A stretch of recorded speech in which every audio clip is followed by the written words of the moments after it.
Bonsoir à tous, merci de nous rester fidèles. Tout de suite le sommaire de votre journal. Les magistrats élisent leurs 10 représentants au sein du Conseil supérieur du pouvoir judiciaire, élection qui se tient dans toutes les cours d'appel du Royaume et dans un climat empreint de transparence. Les précisions dès le début de ce journal.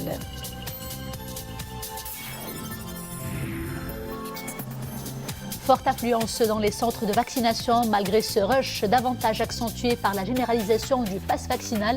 L'opération se passe dans de bonnes conditions. Nous suivrons un reportage dans le centre de vaccination numérique intégré Rahma à Casablanca. L'établissement accueille plus de 3000 citoyens par jour. De voix et de pierre après Rabat, cette exposition fait escale à la Fondation Abdelrahman Slaoui à Casablanca.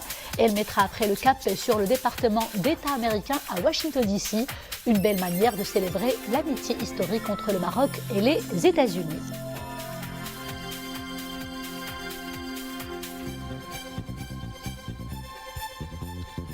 Bonsoir. Avant de développer ces titres, sachez que professeur Saïd Moutawakkil, membre du comité scientifique et technique national de la gestion du Covid-19, est notre invité ce soir. Bonsoir professeur. Bonsoir et merci pour l'invitation. Merci à vous professeur. Important scrutin cette journée pour l'élection des 10 représentants des magistrats au sein du Conseil supérieur du pouvoir judiciaire. Le Conseil compte parmi ses membres 10 représentants élus par les magistrats des cours d'appel et ceux des juridictions du premier degré. Mohamed Aït Chgar avec Rachid Iken. Ce matin, dans les locaux des cours d'appel à travers le Royaume, comme ici à Rabat, des bureaux de vote sont aménagés avec urnes et isoloirs. Les juges sont nombreux à participer au scrutin pour élire leurs représentants. À midi, le taux de participation à cette élection des représentants des magistrats au Conseil supérieur du pouvoir judiciaire dépassait déjà les 50,42% pour les juges des cours d'appel, 33,68% pour ceux des tribunaux de premier degré. Le Conseil supérieur du pouvoir judiciaire a élaboré une charte déontologique signée par tous les candidats dans un climat de concertation avec les associations professionnelles judiciaires. Les élus qui sortiront des urnes représenteront les magistrats au sein du Conseil supérieur du pouvoir judiciaire. Un scrutin qui reflète parfaitement la consécration de l'indépendance du pouvoir judiciaire. Quand on organise des élections à ce niveau, au niveau du Conseil supérieur du pouvoir judiciaire, ça veut dire qu'on met un point d'honneur à l'indépendance du pouvoir judiciaire.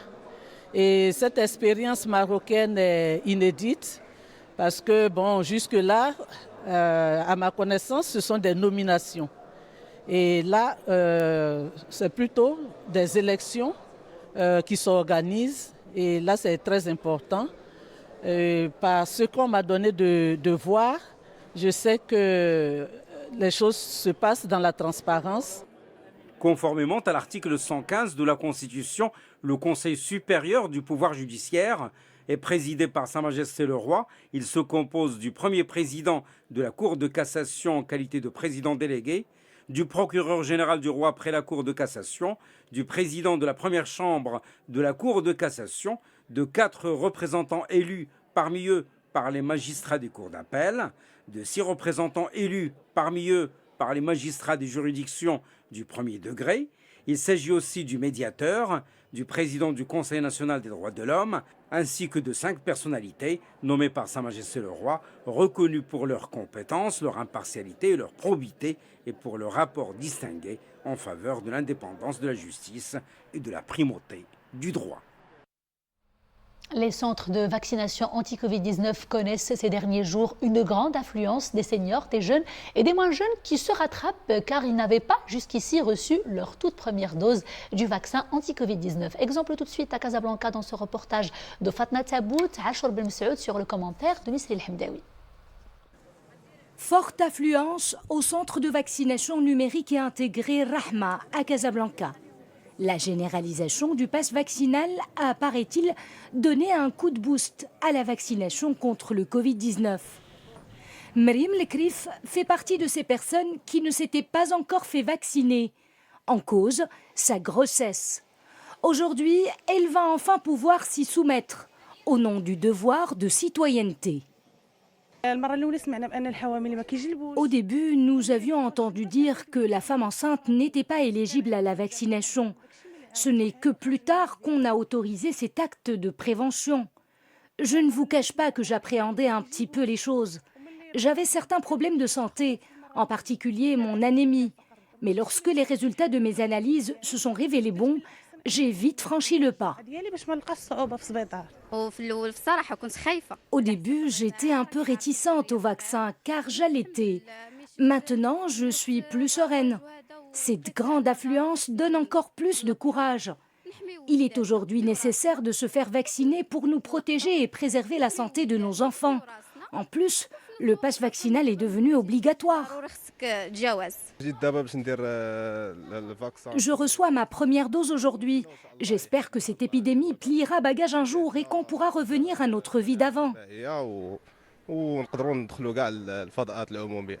D'autres personnes ici présentes ont visiblement pris le pli. La vaccination est pour elles un acte anodin. Je suis doublement vaccinée et aujourd'hui, on m'a administré la 3e dose. Tout se passe bien. Le vaccin est gratuit. Tout le monde doit se faire vacciner pour qu'on puisse acquérir l'immunité collective. Malgré le nombre croissant de personnes à vacciner, l'opération va bon train. L'affluence est très notable et cela ne complique en rien l'opération. La fluidité est au rendez-vous, l'esprit de responsabilité aussi. Les mesures de prévention sont de rigueur. Le centre de vaccination numérique intégré Rahma à Casablanca accueille plus de 3500 citoyens par jour. L'entrée en vigueur du pass vaccinal semblerait mobiliser de plus en plus les retardataires. Et pour en parler plus longuement, nous avons le plaisir d'accueillir sur le plateau professeur Saïd Moutaoukil, membre du comité scientifique et technique national de la gestion du Covid-19. Professeur, comme nous venons de le voir dans le reportage, les vaccinodromes sont débordés. C'est le mot, certaines personnes se rattrapent, des personnes qui n'étaient pas jusqu'ici vaccinées pour une raison ou une autre. C'est une bonne chose certes, mais il y a un encombrement, il y a des rassemblements massifs, et puis il y a même certains centres qui sont dans l'incapacité de répondre pour le moment à tous ces besoins qui sont assez forts. Quel commentaire cela vous suggère tout d'abord pour commencer? Que les gens aillent se faire vacciner, c'est une excellente chose. Que les gens se rattrapent, c'est ce qu'on veut, c'est ce qu'on souhaite. Mais il ne faut pas oublier aussi le respect des mesures barrières dans ces rassemblements et surtout devant les portes et dans les queues en arrière. Il faut porter les masques, il faut qu'il y ait une distanciation physique de 1 mètre à 1,5 mètre. Et puis, il faut avoir aussi le gel hydroalcoolique où les mains doivent être lavées. Ceci étant, il faut qu'il y ait un esprit de civisme au cours de ces queues d'attente avant d'arriver dans les enceintes, et tout en sachant que ces mesures barrières sont très efficaces et ils vont nous protéger. On va se faire vacciner. C'est une excellente chose pour avoir une immunité désirée, c'est-à-dire l'objectif d'atteindre 80% de la population, et puis permettre aux retardataires, pour des raisons qui les concernent, qui n'ont pas pu se faire vacciner, comme cette femme enceinte, tout en sachant que pour les femmes enceintes, il n'y a aucune raison de ne pas les vacciner. À partir du 2e, 3e trimestre, ils peuvent se faire vacciner sans aucun risque. Donc pour la bonne gestion, la gestion optimale, c'est une responsabilité partagée finalement entre les citoyens et les organisateurs aussi. Il faut qu'il y ait le citoyen d'abord et aussi les organisateurs, c'est-à-dire les autorités publiques et puis les autorités sanitaires. Il faut qu'on arrive à passer ce cap difficile dans ces jours qui vont venir, de manière à mener cette opération dans les meilleures conditions.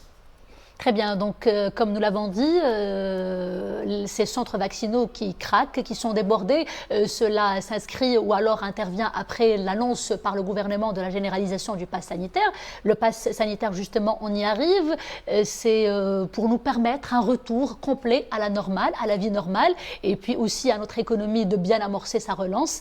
C'est même légitime parce que la demande a été formulée par plusieurs citoyens et par plusieurs opérateurs économiques. Est-ce finalement sous cet angle particulièrement que nous devons prendre l'instauration de ce pass vaccinal? Vous l'avez bien dit, ce pass vaccinal qui est actuellement généralisé de par le monde et puis au Maroc. Et puis on a su ce matin que la Tunisie aussi, comme mesure, elle l'a instaurée.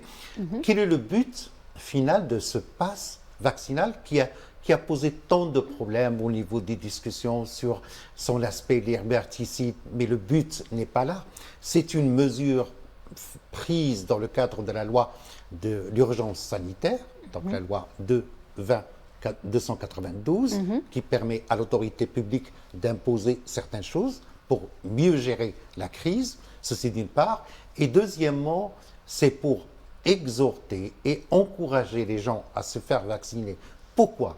Parce que toutes les études actuellement concordent que les gens vaccinés ont 90% de chances de ne pas faire de forme grave par rapport aux populations non vaccinées, de ne pas mourir aussi de cette maladie, parce que cette maladie, elle peut tuer aussi bien les enfants que les adultes, surtout... Donc on peut attraper le virus, mais pas en souffrir tant. Bien sûr, on peut l'attraper, mais on ne va pas présenter, dans la majorité des cas, des formes graves. Et en allant vers la vaccination, en arrivant à notre objectif national, c'est-à-dire 90%, finalement, en étant liberticide, en imposant ça, ça va être considéré par certains comme liberticide, mais on va retrouver toute notre grande liberté, liberté sur le plan sanitaire, liberté sur le plan social, économique et psychologique, et puis permettre à ces enfants et aux adultes de dispenser des cours en présentiel et reprendre, j'allais dire, une vie presque normale, parce qu'une fois que nous serons vaccinés dans la majorité des cas, nous allons pouvoir vivre avec ce virus, mais ne pas présenter ces formes graves. Se priver finalement de quelque chose pour retrouver quelque chose de meilleur. Le but, c'est retrouver notre grande liberté. Et un retour complet à la normale, c'est ce que nous espérons, docteur. Docteur, intéressons-nous à présent au vaccin Pfizer, qui est suspendu d'ailleurs dans les centres vaccinaux au Maroc. Il y a certaines informations qui circulent, disons que certaines personnes seraient décédées après la prise de ce vaccin. Fake news ou alors véritable information? Fake news, d'abord. En ce qui concerne la disponibilité du vaccin Pfizer dans les centres vaccinaux, il est actuellement réservé uniquement pour les gens qui vont avoir la deuxième dose. Pas pour la première dose. Parce qu'ils ont déjà reçu la première, il va falloir recevoir la deuxième. Non, les gens qui vont être nouvellement vaccinés ne recevront pas, dans l'état actuel des choses, Pfizer. Ceux qui, dont la première dose a été Pfizer, ils doivent reprendre la deuxième dose, c'est Pfizer. Ceux qui vont avoir la troisième dose, pour l'instant, ils n'auront que Sinopharm et pas Pfizer. Pourquoi? Parce que nous attendons la livraison d'autres doses qui vont venir dans les jours qui vont venir, et puis ça va reprendre normalement. Pour les accidents qui ont été rapportés dans les réseaux sociaux, il y a un communiqué officiel du ministère de la Santé qui nie cette information, et puis, plus important, il y a un communiqué officiel du centre hospitalo-universitaire de Rabat, CHU de Rabat, dans lequel cette femme était hospitalisée et qui nie tout lien de près ou de loin avec le vaccin, et que cette jeune malade, elle est morte d'autre chose, et la cause de sa mortalité, elle est contenue dans son dossier médical, parce que là, on ne peut pas, dans un esprit de respect de secret médical, on ne peut pas dire la cause, mais elle existe au niveau de son dossier et il est ouvert aux autorités compétentes médicales.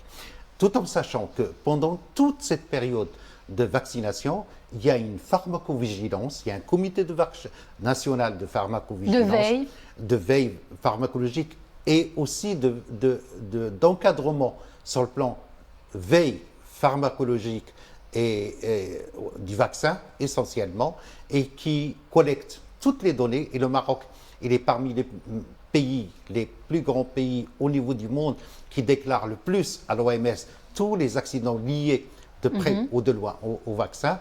Et jusqu'à présent, on ne signale pas d'accidents majeurs qui vont nous faire peur.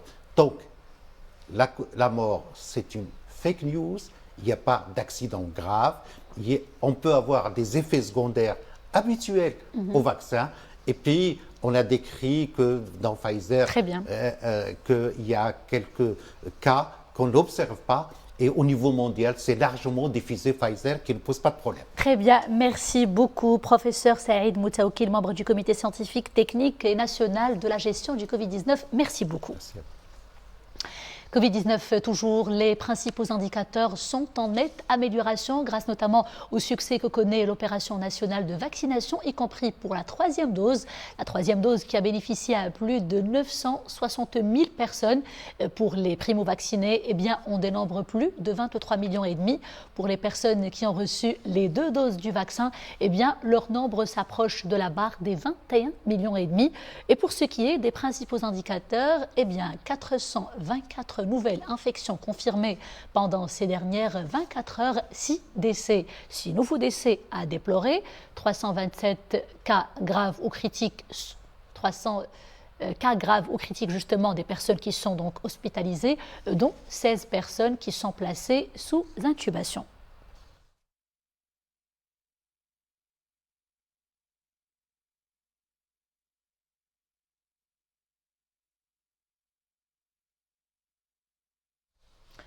Large soutien international à l'initiative d'autonomie devant la 4e commission de l'Assemblée générale de l'ONU à New York. Le Guatemala l'a qualifié de base crédible pour parvenir à une solution négociée à la question du Sahara marocain. Le Cameroun a aussi plaidé en faveur d'une solution consensuelle et définitive à ce différend artificiel autour du Sahara marocain. Même son de cloche du côté du Cameroun, le Cameroun qui prône une approche pragmatique d'ouverture, de compromis dans le cadre d'arrangements conformément aux objectifs et aux principes énoncés dans la Charte des Nations Unies. À l'instar de nombreux pays, le Togo a souligné le caractère sérieux et réaliste de l'initiative d'autonomie proposée par le Royaume du Maroc pour trouver une solution politique à la question du Sahara marocain. Et sachez aussi que la Jordanie estime qu'il s'agit, je cite, d'une initiative qui tienne compte des particularités de la région ainsi que de la souveraineté et de l'intégrité territoriale du Maroc, ajoutant que l'initiative marocaine s'inscrit dans le droit fil de la Charte des Nations Unies.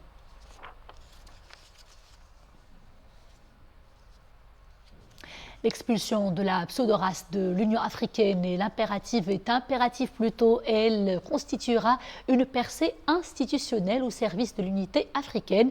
C'est ce qu'estiment à l'unanimité à Kinshasa plusieurs experts africains réunis dans la capitale congolaise à l'occasion d'un séminaire continental concernant l'Union africaine. De voix et de pierre, c'est le nom de l'exposition itinérante qui, après Rabat, vient faire escale à la fondation Abdelrahman Slaoui à Casablanca avant d'être installée en 2022 au siège du département d'État américain à Washington DC. Vous y verrez les fameuses bottes de Jimi Hendrix, la médaille d'or olympique de Nawel Moutaoukil obtenue à Los Angeles en 1984, c'est cela. Également une robe de Lady Gaga et l'iconique jaquette du bureau US des services stratégiques. Dominique Orlando, Achour Ben Saoud et Youssef El-Meziani. Il surplombe la Médina de Tanger depuis le début du 19e siècle et aujourd'hui, en 2021, c'est son bicentenaire que l'on célèbre à travers une très belle exposition relatant l'historique de ce bâtiment alors offert par le sultan Moulay Soulimane à la toute jeune nation américaine.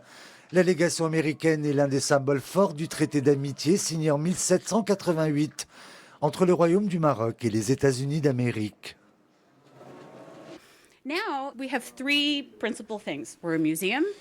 Aujourd'hui, le bâtiment se décline en 3 parties. Il y a le musée, le centre de recherche et le centre culturel, ce qui permet aux étudiants d'approfondir leurs connaissances sur la collaboration très fructueuse qui existe entre nos 2 pays et dans tant de domaines. Nous mettons également en place des cours d'alphabétisation qui ont jusqu'alors pu bénéficier à plus de 3000 femmes vivant dans la Médina de Tanger. Cette exposition met également l'accent sur tous ces hommes et ces femmes venus des États-Unis et qui ont davantage excellé dans leur domaine au seul contact de la terre marocaine. Paul Bowles, Truman Capote ou bien Jimi Hendrix. On y découvre également tant de nos compatriotes ayant brillé sur le territoire américain. When you have younger people, they're looking for inspiration in the spaces. So this room in particular, with all these influential Americans and Moroccans working together across La jeunesse a aujourd'hui besoin de modèles. Cette salle en particulier leur est destinée. Elle met en avant des personnalités américaines, marocaines, maroco-américaines qui ont réussi dans leur domaine et qui ont atteint leur objectif en tant qu'artistes, écrivains ou scientifiques, et que cela est valable pour tous les jeunes qui s'en donnent les moyens. Probablement seront-ils sensibles à cette tenue extravagante de Lady Gaga qui fait également partie de l'exposition, car derrière la réussite de l'artiste américaine se cache le nom de Redouane, un grand professionnel marocain. Après Casablanca jusqu'à fin janvier 2022, l'exposition sera présentée à Washington, au prestigieux siège du département d'État où il devrait assurément faire triomphe.